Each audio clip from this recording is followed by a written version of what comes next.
When answering question number 1 of the experiences of Anthony Johnson in comparison and contraction to Boston Keene, some of the differences that I found were that Anthony Johnson, first of all, was an indentured servant, which meant that he was under a contract and he worked for a specific amount of time period. So it could be between 4 to 15 years. And then after that contract was over, he was granted his freedom. And in 1635, his contract ended and he was free. And then later on, he became to be the first African American to own land. In 1651, he owned 250 acres. And not only does he own land, but he also owns 5 indentured servants legally. And at this time, what he was doing with all this land and these indentured servants was creating a farm for tobacco at the time. On the other hand, Boston Keene, he is not an indentured servant. He was born into slavery in South Carolina in 1780. And after the American Revolution, Boston gained his freedom by fighting on the British side. And the British promised African Americans freedom if they fought on their side during the American Revolution War. Later on, Boston became to be the first Methodist missionary to African indigenous people. The only comparison that I found was that both Anthony Johnson and Boston Keene were doing anything to gain freedom, which meant from suffering from punishment or working for a long time and being separated from their family.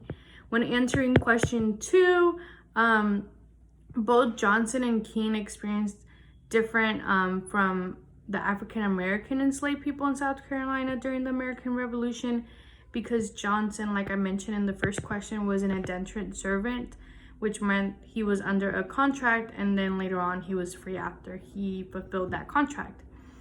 Keene was able to escape the Americans and fight on the British side, and that's how he was able to gain his freedom.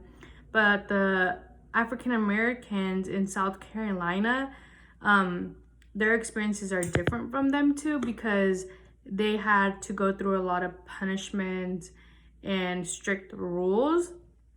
Like, first of all, if they tried to join the British or rise against the Americans, they were threatened that they would be shipped to West Indians for being rebellious slaves, or even they'll be executed.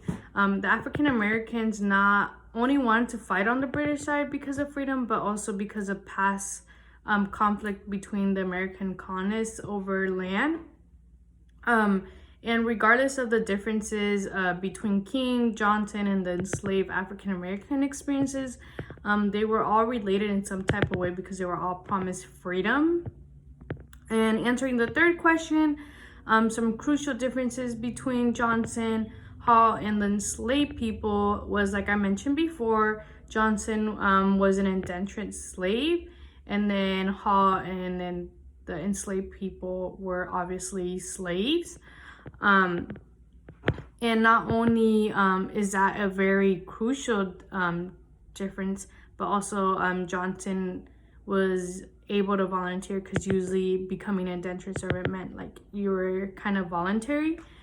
And then Hall, he's different from Johnson and the enslaved people because he was a slave and he bought his freedom.